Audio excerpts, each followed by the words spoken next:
Chandrababu చేతులెత్తేశారు. Super 6 అమలు చేసేది లేదని తేల్చేశారు. ఆంధ్రప్రదేశ్లో ఎన్నికల కోసమంటూ చంద్రబాబు నాయుడు కూటమి సూపర్ 6 హామీలని ఇచ్చింది. దీనికే పవన్ కళ్యాణ్ కూడా ఈ హామీలన్నీ అమలు బాధ్యత నాది అంటూ చెప్పుకొచ్చారు. దానికి ఆయన షణ్ముఖ వ్యూహం అనే పేరు పెట్టారు. ఆయన షణ్ముఖ వ్యూహం అన్నా, చంద్రబాబు సూపర్ 6 అన్నా, ఎవరు ఏం పేరు చెప్పినా ఎన్నికల మేనిఫెస్టోను ఉమ్మడిగా రిలీజ్ చేశారు. పవన్ కళ్యాణ్, చంద్రబాబు సంయుక్తంగా రిలీజ్ చేసినటువంటి మేనిఫెస్టోలో జగన్మోహన్ రెడ్డి కన్నా ఎక్కువ మేలు చేస్తాం, జగన్మోహన్ రెడ్డి ప్రభుత్వం ఇస్తున్న పథకాలన్నీ కొనసాగిస్తాం, వాటికి మించి ప్రజలకు ప్రయోజనం కల్పిస్తాం అంటూ చెప్పుకొచ్చారు. కానీ తీరా ఇప్పుడు సూపర్ 6ని దాదాపు చాప చుట్టేసి అట్టే పక్కన పెట్టేసినట్టుగా స్పష్టమవుతోంది. ఇప్పటికీ సూపర్ 6కి సంబంధించి చంద్రబాబు సర్కారు ఏడాది పాలనలో తల్లికి వందనం, దీపం 2 2 పథకాలను మాత్రమే అమలుకు పూనుకోగలిగింది. ఈ 2 పథకాలు కూడా అరకొరగానే అమలు చేయగలిగింది. దీపం 2 పేరుతో ప్రతి కుటుంబానికి ఏటా 3 సిలిండర్లు ఇస్తాం అన్నది ఎన్నికల నాటి హామీ.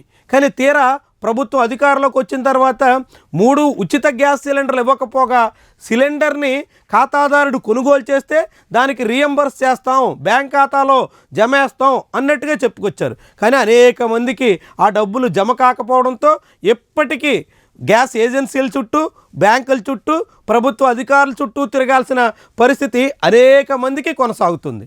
ఇక దీపం 2 పథకం ఎలాగా ఉంటే తల్లికి వందనం మరొక రీతి. ఇది కూడా పూర్తిగా విద్యార్థులందరికీ అమలు చేసిన దాఖలాలు లేవు. వాస్తవానికి ఆంధ్రప్రదేశ్లో ప్రభుత్వ, ప్రైవేట్ కాలేజీల్లో మొత్తంగా 1వ తరగతి నుంచి +2 ఇంటర్మీడియట్ వరకు చూసుకుంటే 83 లక్షల మంది విద్యార్థులు చదువుతున్నారు. వాళ్ళలో 67 లక్షల మందికి తల్లికి వందనం అమలు చేస్తున్నట్టుగా ఆంధ్రప్రదేశ్ రాష్ట్ర ప్రభుత్వం అధికారికంగా వెల్లడించింది. కానీ 67 లక్షలు కాదు కదా, నిండా 50 లక్షల మందికి కూడా ఇంకా పూర్తిగా అమలు చేసిన దాఖలాలు లేవు. ఇంకా అనేక మందికి తల్లికి వందనం రాలేదని, కొంతమందికి తల్లికి వందనం పడితే అందులో మళ్ళీ అరకొరగానే నిధులు జమ అయ్యాయని, ఇతర అనేక రకాల ఆందోళన అయితే కొనసాగుతుంది. ఇలా 2 పథకాలు కూడా అరకొరగానే మిగిలిపోయాయి.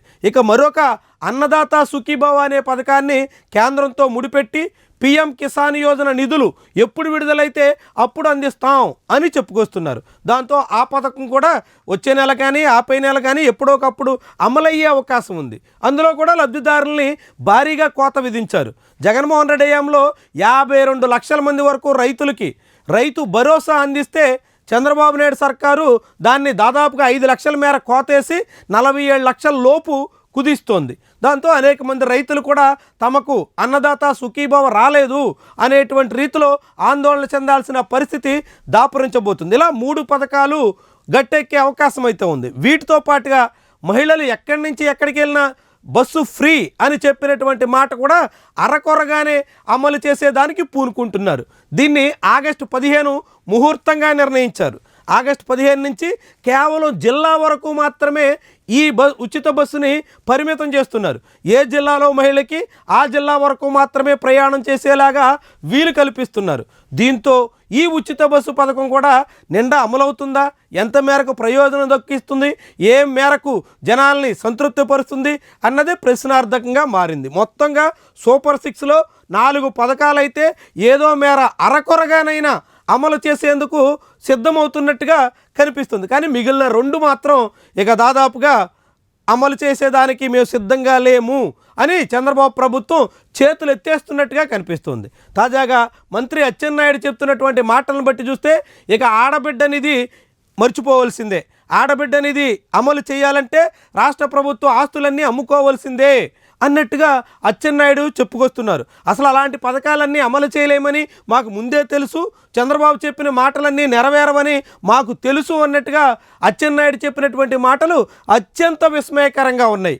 తాము అమలు చేయలేమని తెలిసి కూడా జనానికి హామీ ఇచ్చి సామాన్య ఓటర్ని మోసం చేశాం అన్నట్టుగా మంత్రి ప్రత్యక్షంగా అంగీకరిస్తున్నటువంటి విషయం చాలా విడ్డూరంగా మారుతుంది. ఇక ఆడబిడ్డ నిధితో పాటుగా మరొక కీలకమైనటువంటిది నిరుద్యోగ భృతి. ప్రతి నిరుద్యోగికి రాష్ట్ర వ్యాప్తంగా 20 లక్షల ఉద్యోగాలు కల్పిస్తామని, ఉద్యోగాలు కల్పించేటంత వరకు ప్రతి ఒక్కరికి 3,000 రూపాయల చొప్పున నెలకి అందిస్తామని చెప్పిన మాట కూడా ఈ ప్రభుత్వం అమలు చేయడానికి సిద్ధంగా లేనట్టు కనిపిస్తుంది. అంటే సూపర్ 6 కాస్త ఇప్పుడు 4గా మారిపోయినట్టు స్పష్టమవుతుంది. మిగిలిన 2 హామీలు దాదాపుగా ఈ ప్రభుత్వం అమలు చేసేదానికి సిద్ధంగా లేననేటువంటి సంకేతాలు ఇచ్చేస్తోంది. దాంతో వాటి మీద ఆశలు పెట్టుకున్నటువంటి అనేక మంది, లక్షల మంది మహిళలు, నిరుద్యోగులు కూడా చంద్రబాబు సర్కారులో నిరాశకు గురికాక తప్పని పరిస్థితి దాపురిస్తోంది. చంద్రబాబు సర్కారు మీద, సూపర్ 6 మీద ఆశలు పెట్టుకున్నటువంటి వాళ్ళందరి ఆశలు నీరుగారిపోవడం అనివార్యంగా మారుతోంది. మరి దీన్ని జనం ఏ రీతిన తీసుకుంటారు?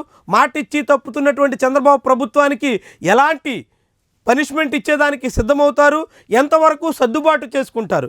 ఇదే రాబోయే ఎన్నికల్లో ప్రభావితం చేయబోయేటువంటి ముఖ్యమైన అంశాల్లో ఒకటిగా మనం చెప్పొచ్చు.